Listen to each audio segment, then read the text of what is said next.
Hello, welcome to Spotlight, a lantern of loveliness in the island's art world. Spotlight, brought to you by the Isle of Man Arts Council.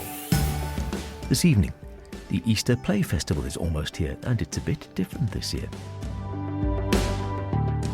We hear from composer, performer, musician and all-round Wonder Woman Ellie Quayle in between a serious gig and a slightly silly one. And a great chance to see some art which isn't always on display, in one place at least, if at all. Remember, do get in touch with any creative artistic endeavours you may be involved in, planning, hoping to create or would really like to put in that spotlight. Poetic, visual, theatrical, musical, linguistics, literary, mime, blah blah blah. Goes on and on and on. If you think it's got an arts tag, get in contact. Howard Kane at manxradio.com or spotlight@manxradio.com. I'll see them both. Well, welcome as ever. Easter almost upon us, which means, depending on your fancy, lovely church services, a couple of bank holidays, lots of chocolate, eggs, the Easter Art Exhibition and the Easter Play Festival. More about the Easter Art Exhibition next week. Maybe chocolate, who knows. But first, and before I forget, let's hear how this year's Easter Play Festival at the Gaiety is, well, a little bit different from the woman who knows more than most about these things. My name is Sharon Walker and I am Chair of Manx Amateur Drama Federation. We have decided this year to combine both the full-length and one-act play festivals to give our audiences a real treat. So over the course of the week, you have the opportunity to see 11 different plays. Which is a lot. And as you say, something very different. I don't think this has been done before, to the best of my knowledge, has it? No, it hasn't. So previously we've always had a separate one-act play and full-length play festival. But we thought we would try something new this year. We've had some problems with attracting particularly companies from across to come and join us for our full-length play festival. And, you know, we booked the Gaiety for a week. So we wanted to make sure we took full advantage of it. So if we couldn't fill it with companies from across, then we wanted to be able to give local societies the opportunity to use the theatre. And in terms of a cost for them, it's very low. They literally just pay an entry fee. So we stand the hire of the theatre. So quite often it gives the opportunity to some of the local groups to perform in the Gaiety that they wouldn't have the opportunity to do so previously. And it's very difficult, as you say, with the Easter. It's been, I know, a problem for a few years, just the cost of other societies getting to the Isle of Man. If they're having to travel, maybe bring a van with some of their own set or whatever, it can be a costly old business. Absolutely. And I think as well, we've suffered a little bit in terms of recovery after COVID. So prior to COVID, we'd probably have a good sort of half a dozen or so societies who would come every year because they really, really enjoyed performing in the Matcham Theatre. I think we forget how badly hit UK theatre was compared to the Isle of Man. And so a lot of the societies have just dwindled away and have just got out of the habit of rehearsing and travelling. So the low attendance at festivals is not something that's unique to the Isle of Man. It's something that they're seeing across the whole of the UK. So, as I say, we wanted to do something different and give our local societies the opportunity to perform in the Gaiety as well. And the other thing, I think, again, which you're always sort of modest about the amount of work that goes into this, but there is a hell of a lot of work that goes into organising these festivals, whether it's the one actor, whether it is the Easter Play Festival, and people, you know, the audiences happily turn up and just see it. And I don't think they realise just how much work goes on behind the scenes to make these things happen. Absolutely not. And we're only a small committee, a very, very committed committee and very hard-working. But absolutely, from advertising the competition in the first place, to bringing in the entries, to reading through the plays to make sure that they're appropriate, to scheduling the whole thing, liaising with the Gaiety and with all the teams and making sure everybody has the technical time that they need to rehearse before the performance happens, and obviously liaising with the Gaiety and what have you as well. So, and to remember as well that all of the committee, none of them get the glory. They never get the opportunity to perform on the stage or what have you. They are just doing it for the passion of the festival. Give us a taste of what audiences can expect this year then, because you said it sounds like there's something for everyone. Absolutely. So if I look across the week, we have a couple of local plays that have been written by people from the Isle of Man. So Lisa Smith has written a play, but also Chris Mabey has offered a couple as well.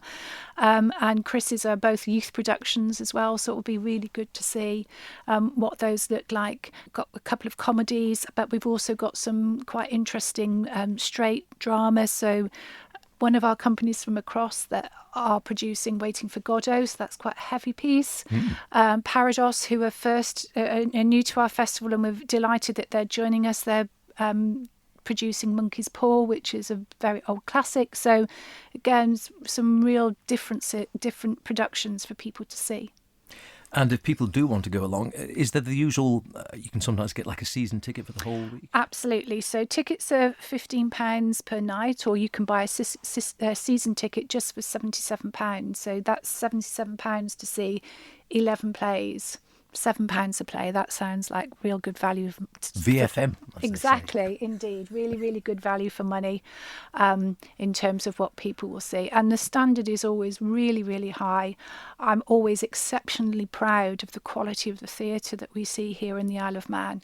And it's an interesting point that, the companies that come from across, they have to perform to that bar, and certainly the three companies that we do have do. They were all fantastic last year, and we're really looking forward to seeing what they do for us this year.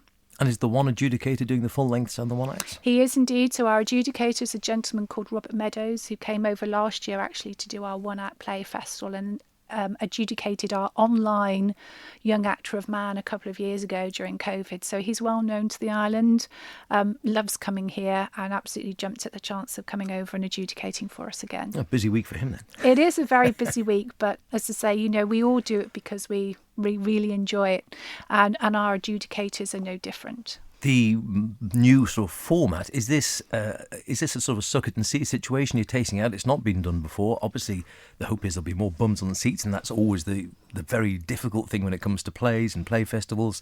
It's getting the audience in there. Once they're in there, they really enjoy it, but it's actually getting them through the door to actually under the seats in the first place. Is this a see how it's going to work out, or a one-off, or how is it being viewed at the moment? I think it's very much we'll see how it goes. We'll be very interested to see what feedback we get from our audiences.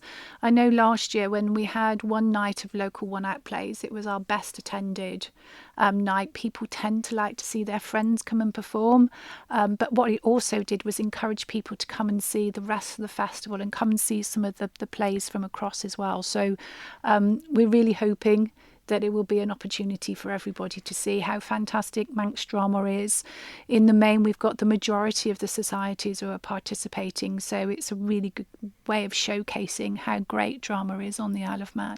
It is, and again, it is true that once you get people there, they will say, wow, this is really good. And often, as we know ourselves, people who aren't regular theatre goers don't really distinguish, I think, between professional companies and amateur companies anyway. As long as they enjoy it and the standard is good, they don't either know nor care, I think, whether the actors and actresses are professional or amateur. Absolutely that. And as you alluded to before, Howard, we've both been in productions that we've both been extremely proud of being involved in because the quality is so good. I think anybody who goes onto the Gaiety stage is really mindful of how lucky we are to perform on the stage there, totally. And really wants to make sure that we give the audience something that they enjoy. Details then, if people think, yep, I wouldn't mind a slice of that, how do they get their season ticket, or can they, if they want to go in the night, do they just get in contact with the Gaiety straight off? Or tickets are available on the Gaiety website. You can buy your season ticket through there, but absolutely they will be there on the door as well. But I would encourage people to try and get their tickets beforehand, make sure that they get the seats that they like. Everybody has a favourite seat in the Gaiety.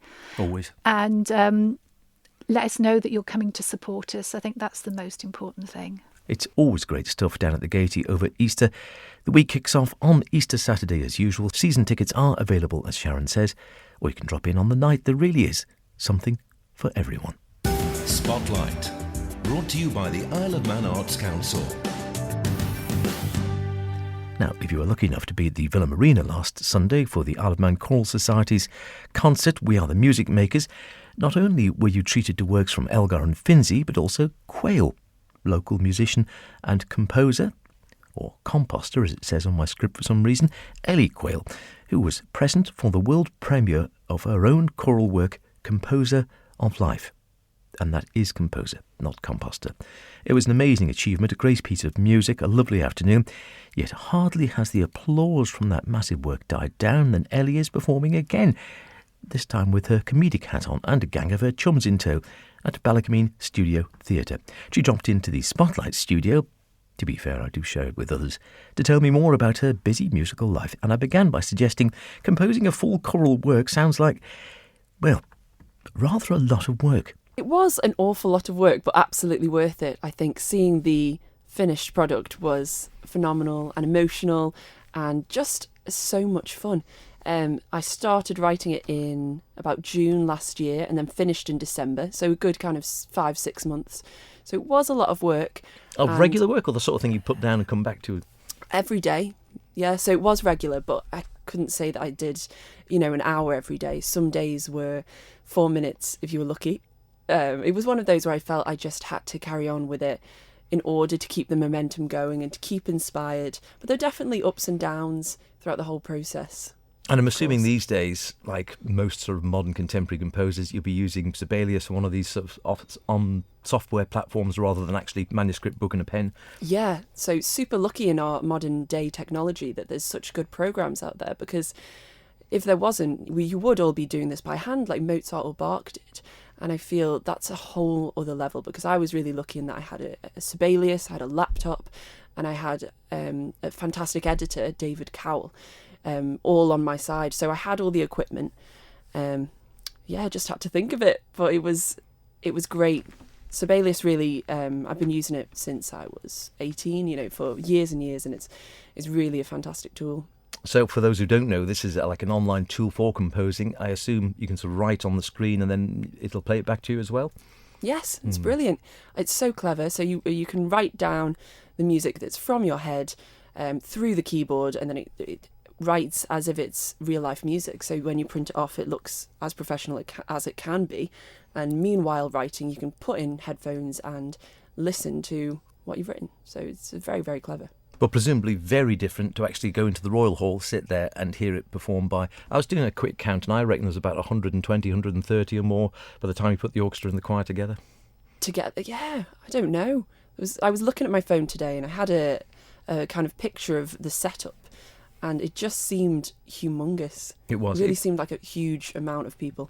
And so was it a thrill to actually hear it? And it must have been quite odd to hear it, because hitherto you've either heard it in your head or via Sibelius, and suddenly there we have, like I say, at least 130 musicians, singers, full orchestra playing your piece. Yeah, it was incredible, but odd as well. I think you could say strange, bizarre, overwhelming, to be honest. I was definitely filling up in more than one point, and hearing it in your head through... I was going to say, so did it sound like you'd imagined it in your head?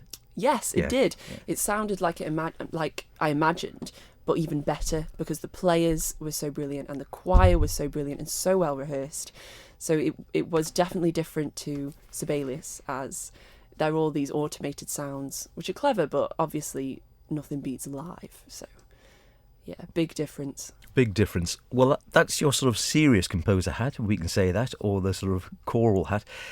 You're also perhaps better known, I could be wrong here, but certainly well known around the Isle of Man for doing your own comedy gigs and concerts, and another one of these coming up, Ellie Quayle and Friends, which, well, it's exactly that. You with some of your musical friends and performing friends, and with this particular case, you have your hat on where, it's again all music you've written yourself, and lyrics in this case you've written yourself, not with a separate lyricist, but very much in a lighter vein. Yes, it's so different. And someone asked me after the classical performance, they said, "What's next?" And I said, "I actually have this comedy gig coming up on Friday." And they looked at me as if I was an alien with 7 heads, because it's so different. But I love having that balance. So this show, Ellie Quayle and Friends 2, because not meaning that I have 2 friends, as it sounds like. Good start. No, I have 3, but I did a similar show, Ellie Quayle and Friends, in January at the Laxey Institute. And as that was so much fun and it was a sellout, it was super lucky. So I thought I'd do another show of a similar vein. It's got lots of new surprises. It's definitely not the same show, but I've just popped a 2 on the end and changed the venue and written a few more silly bits, comedy skits, and it's all really good fun. Terrific. So it's sort of musical, it's comedy, it's lightweight, for anyone, family friendly? it's all a bit daft, but 18 plus, I would say. Terrific. And who else is there? I know we're there with the Shanty Boys again. Who else is singing or performing? Yes, so we've got the fantastic Minds of Shanty, which involves a lot of my really dear friends, so it's always nice to have their support. And then we've got the wonderful Alan Gelling singing a few funny songs. We've got, he's always great. Yeah, funny poems from yours truly, Howard Kane. You're not going to comment because you can't say that you're funny. No, I'll say nothing. They are fantastic. I will put that out there. We've got Steph Chambers, who's going to be doing a few of her own funny original songs. And I've heard one of them and it's fantastic. So I trust that they'll be brilliant. And a few new surprises, which I can't talk too much about. No, wouldn't be a surprise then, would it? It's all about the mystery. I may be a little bit biased, but as I write these songs, they're just so silly and stupid. If anyone is a fan of Victoria Wood or Fascinating Aida, they will definitely like the kind of style of the evening and the things that they will hear. It's all just a massive Good laugh, fun. to be honest. Yeah. So where do they get them? Can they get them online? Can you get them on the door on the night, or do you have a chance to look if you do that? Well, both, to be honest. So the tickets are online on the Ballycomeen Studio Theatre website. And it's dead easy. You can just go on. They are £10 each. But they will also be available on the door. So I think, I can't say if there'd be a good chance of getting them on the door. Your best chance then is to order them online. Then you're guaranteed. Yeah, absolutely. There's, 5 days to go, as it is this Friday, the 31st. But I would book online if you don't want to miss out. Totally. And just finally then, it's fascinating how, did this just sort of develop by accident, or is this sort of where you wanted to be as a serious composer and doing choral works and hopefully doing more, and also doing this comedy side as well? They are it's both composing, it's both music obviously, but very, very different. Yeah, it's interesting, isn't it? I don't really know. I think I started writing when I was about 12, but you start writing, as any teenage songwriter will know, with the anguish and the pain, and it's so, life is so hard. But I kind of grew up, and I think had a bit of a more just light-hearted feel to life. And whenever things happened, I kind of just thought, this will make a good story. And I always loved writing little stories, little poems, or whatever. And then since I wrote songs, it was kind of the two of them. I thought, could this go together? I think the big thing was finding Tim Minchin and Victoria Wood and these people who I thought, I've never seen anything like that before.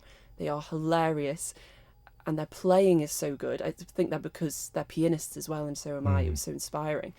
And I think they just set me on this, that could be possible. And I gave it a go. I did give it a go while I was in uni. I wrote a comedy song. But it was taking the mick out of indie music artists who take themselves rather seriously, who I do respect, but for the sake of the song, I thought, okay, this is what it's about. And then I performed it to a bunch of indie music artists. And so that really didn't go down well. And then I thought, maybe comedy's not for me. A few years later, I kind of tried again, and here we are. Do you have a preference between the two when it comes to writing, composing, or do you just see them as different strings? They're different. I don't know. I love lemon cake and I love Victoria Sponge, but they're kind of both cake but very different. Well, I of course would mention cake. I'm a big cake fan, but I do love both of them, and I think having the both of them is such a kind of balance, because when you feel silly, you can write a silly song, and when you're feeling rather serious or looking out of a window moodily, you can go and write a violin part. But I think comedy is it's just so much fun. Ellie Quayle and Friends 2 is this coming Friday, Ballycomeen Studio Theatre. It's already 3/4 full, I understand now, but in getting quickly, you might get a seat. It's worth it for Ellie alone.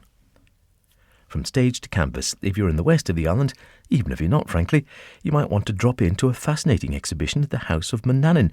It's called 30. Martin Kane, the Arts Development Officer for Isle of Man Government, told me more. The Arts Council have an art collection, which it's an educational collection which we loan out to different public buildings, schools. There's a lot of businesses now that are starting to pick it up, so they have pieces in their maybe boardrooms or receptions, and so we're going to display some of the works that we have in the collection. We've recently bought some new works as well, so they'll be going into this exhibition. Just to sort of give you a bit of an idea about what's going to be in the collection, we're going to try and span it from works that have been in the collection for the past 30 years, but it's going to be a mix of like sort of quite well-known artists with some newer ones as well that people might not know. So we'll have works by Anthony Gormley, Tracy Emin, Jenny Saville, Anish Kapoor, Jake Chapman. Some very well-known names there then. Yeah. So the collection itself is it's called a modern and contemporary collection. So in sort of art terms, modern is kind of anything post-war, and then contemporary kind of kicks in about the 80s.